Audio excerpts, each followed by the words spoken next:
Eu sempre fui fascinado por animais e plantas e sempre gostei de explorar a natureza. É por isso que eu estou fazendo esses experimentos extraordinários. Eu vou testar a inteligência de uma minhoca.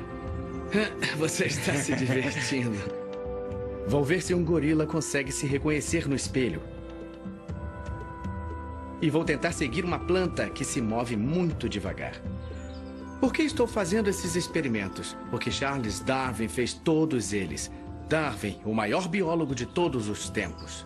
Com esses experimentos, ele desenvolveu a sua teoria da evolução, uma das ideias mais difundidas na história da ciência. Quando os cientistas, a igreja e as pessoas começaram a atacar a teoria de Darwin, sua melhor defesa era colher mais evidências a partir de seus experimentos. Alguns são engenhosos. Alguns são sobre sexo. E outros são totalmente perigosos. Para, isso dói. No Jardim de Darwin. Distribuição Sinapse. O Grande Debate. Quando Darwin se mudou para Kent, em 1842, ele transformou sua casa, sua estufa e os campos próximos em um grande laboratório e partiu em uma jornada rumo ao desconhecido. Eu vou recriar as partes mais importantes das investigações e experimentos de Darwin. Seu objetivo ambicioso era provar que todo o mundo natural evoluiu de seres mais simples.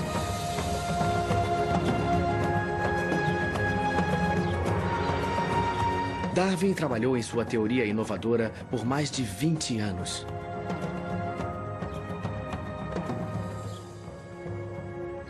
E esse foi o resultado, a origem das espécies.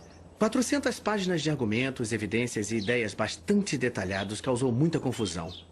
Mas apesar de todo o trabalho que teve, Darwin ainda não estava satisfeito. Ele sempre achava que precisava de mais evidências. E ele tinha razão. Darwin sabia que sua teoria da evolução era controversa. Seu livro desafiava centenas de anos de crença religiosa sobre a criação. Apenas alguns poucos cientistas apoiaram o trabalho de Darwin. A maioria não aceitou. O oponente mais poderoso de todos era também o mais famoso naturalista da Inglaterra vitoriana, o professor Richard Owen. Owen era um grande inimigo. Ele era o chefe da seção de História Natural do Museu Britânico, mas ele não era apenas um cientista, era também um agitador político. Foi ele quem fundou esse belo edifício para abrigar sua coleção. Um fato interessante sobre esses dois homens é que eles já foram grandes amigos. Na verdade, Owen identificou muitos dos fósseis que Darwin trouxe de suas viagens pelo mundo. Foi só quando Darwin publicou sua teoria que a amizade de Owen se transformou em ódio. Richard Owen era arrogante, mas não era bobo.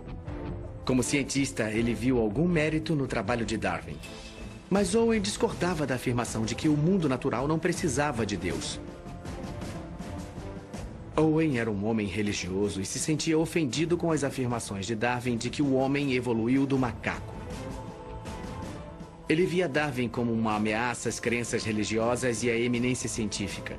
Ele jurou que ia pôr um fim a essa teoria. Daquele momento em diante, esses dois homens tornaram-se inimigos mortais. Darwin, por outro lado, não gostava de se expor publicamente. Ele preferia a paz e o conforto da sua casa no campo. Aqui ele podia dar continuidade a seus experimentos e a mudança de rumo que ele tomou foi muito inteligente. Ele voltou sua atenção às plantas. Ele podia realizar seus experimentos na estufa e obter resultados rápidos. Para Darwin, as principais questões sobre evolução eram tão importantes para as plantas como eram para os macacos e os humanos. Mas as plantas são muito menos polêmicas. 6 meses após a publicação de seu livro, Darwin saiu para dar um passeio. Ele percebeu uma pequena planta crescendo em um pântano. Ela era chamada de Drosera. É uma das plantas mais esquisitas da natureza. Uma planta que consegue capturar e devorar insetos. Darwin precisava explicar por que essa planta evoluiu para se comportar dessa maneira. Ele levou a Drosera para sua casa. Munido de pouco mais que uma colher de pedreiro, foi nessa estufa que Darwin realizou grande parte dos seus brilhantes trabalhos científicos. O jardineiro-chefe Toby Beasley cuida dos jardins daqui. Ele vai me ajudar a repetir a pesquisa de Darwin. Vamos entrar agora na estufa de Darwin para realizar alguns de seus experimentos. Vai ser meio diferente porque eu tenho aqui uma grande variedade de comidas e petiscos que eu vou dar a uma planta insetívora. Na verdade, isso pode soar meio estranho e fora do comum, mas eu espero que comece a fazer sentido depois que começarmos.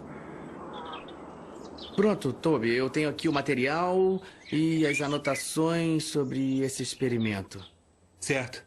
Bom, uma das coisas que eu lembro que ele deu para as plantas foi carne assada. Isso aí. Eu achei meio estranho, mas de qualquer maneira eu trouxe umas linguiças já cozidas. Por sorte, as anotações de Darwin estão claras o suficiente para que eu possa segui-las. O que nós vamos fazer é cortar isso aqui em pequenos pedaços e dar para as plantas, então eu acho que tem que ser bem pequeno, não é? Os pedaços têm que ter 1 milímetro aproximadamente, 1,20. 1,27 milímetros. Isso é muito pequeno. Tá, agora eu vou tentar fazer isso. É uma tarefa muito trabalhosa. Deixa eu ver... O que você achou? É a primeira vez que eu dou linguiça para uma planta. Bom, deixa eu ver... É aqui bem no meio, não é? Isso, bem no meio da folha. Tá bom. Lá vai. Perfeito. Para provar que sua teoria estava correta, Darwin precisava mostrar que tudo na natureza, por mais estranho ou incomum, tem uma função. É fascinante a maneira como ele descobriu por que a planta Drosera é carnívora. O próximo item da lista é o albumen. Depois de ter tentado várias substâncias diferentes, o Dr. Burdon Sanderson sugeriu que eu usasse cubos de albumen ou ovos cozidos. Isso aqui tá virando um café da manhã em inglês completo. É mesmo. Agora só falta o bacon. Devem estar pensando... Por que esse cara está na estufa dando ovo para as plantas? Pode parecer loucura, mas Darwin estava dando um grande salto para o pensamento científico. Uma ligação entre nitrogênio e insetos. Primeiro ele encontrou as droseras em um pântano. Todas as plantas precisam de nitrogênio para crescer, mas o solo pantanoso é pobre em nitrogênio. Darwin suspeitava que as droseras evoluíram para conseguir nitrogênio em outro lugar. Talvez elas comam insetos, porque insetos são ricos em nitrogênio. Mas como provar isso? Então, assim como Darwin, Toby e eu vamos oferecer para as plantas alimentos com diferentes quantidades de nitrogênio. Alguns alimentos, como a clara do ovo, são ricos em nitrogênio. Outros, como a carne, nem tanto. E alguns não têm nada. Então, Darwin passou para os líquidos, tá bom? O primeiro que vamos usar aqui é água com açúcar. Ele escreveu aqui, uma parte de açúcar para 73 partes de água. Eu já tenho pronto isso aqui. Essa água com açúcar não possui nitrogênio algum. E essa é a questão. Darwin queria descobrir se a drosera escolhe seus alimentos com base no nível de nitrogênio. Na minha opinião, a drosera ia aceitar a água com açúcar porque é rica em energia. Vou colocar umas gotas aqui e uma gota grande aqui. Pronto. Isso tudo mesmo. certo. Agora vamos ver no que dá. Pronto, então qual será o próximo item da nossa lista de líquidos? Ah, a princípio eu não acreditei, mas... urina humana. Como já disse, ele usava tudo que estivesse ao seu alcance. E nesse caso era parte dele. Só que as medidas são as mesmas, mas é que eu ainda não preparei. Eu acho que alguém vai ter que fazer isso. E eu tô achando que esse alguém sou eu. Se você vai fazer o experimento, é por sua conta. Vai em frente. Tá, tudo bem. Eu vou fazer xixi no vidro. Não é muito convencional, mas para o Darwin fazia sentido, cientificamente falando.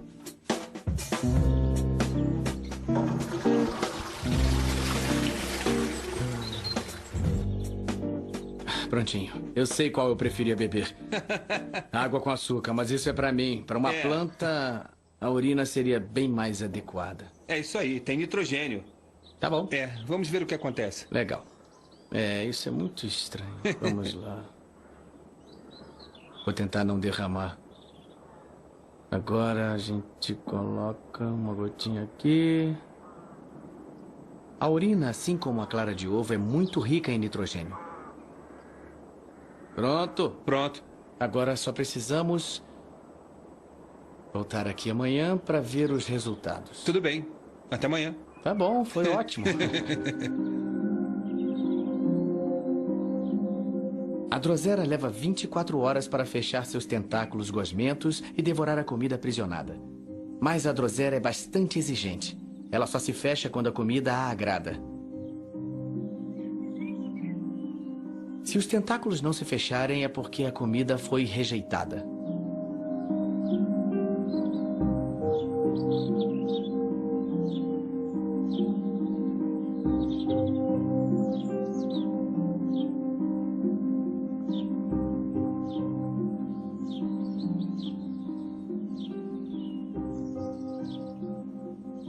Vamos dar uma olhada nos resultados, Toby. Primeiro a linguiça. O que aconteceu? Parece que os tentáculos começaram a se fechar, mas não foi nada demais. Ainda está lá. Isso mesmo. Isso aí já é uma Agora, reação. o ovo, olha só isso, foi uma reação completamente diferente. É isso. As folhas, elas se fecharam como um copo. Todos os tentáculos agarraram um pedaço da clara de ovo. E a digestão é feita como em nosso estômago. Ela libera até um ácido.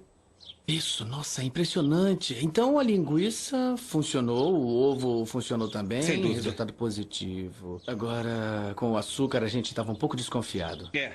E chegamos ao mesmo resultado que Darwin, não houve resposta. Nada aconteceu. Eu vou marcar um não aqui.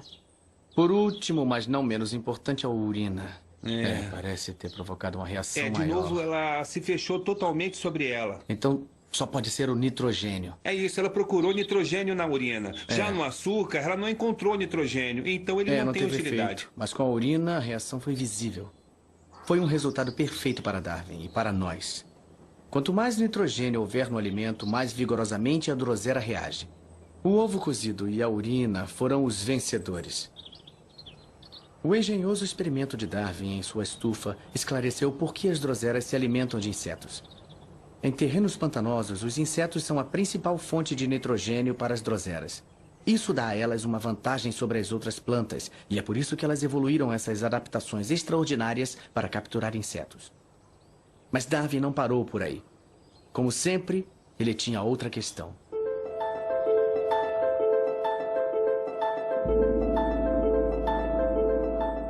Muitos anos antes, Darwin fez um esboço de como ele via a evolução. O desenho da árvore da vida representa diferentes plantas e animais evoluindo ao longo de milhões de anos.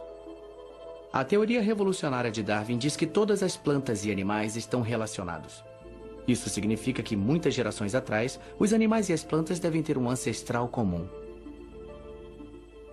Darwin acreditava que poderia encontrar evidências de que há um ancestral comum entre animais e plantas em uma planta insetívora.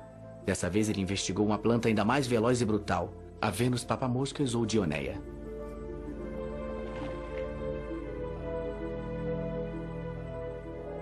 Quando ouvimos falar em plantas carnívoras na ficção científica, é nela que pensamos, a imagem de uma planta com grandes e ferozes mandíbulas. Isso mesmo. É como a pequena loja dos horrores, sabe?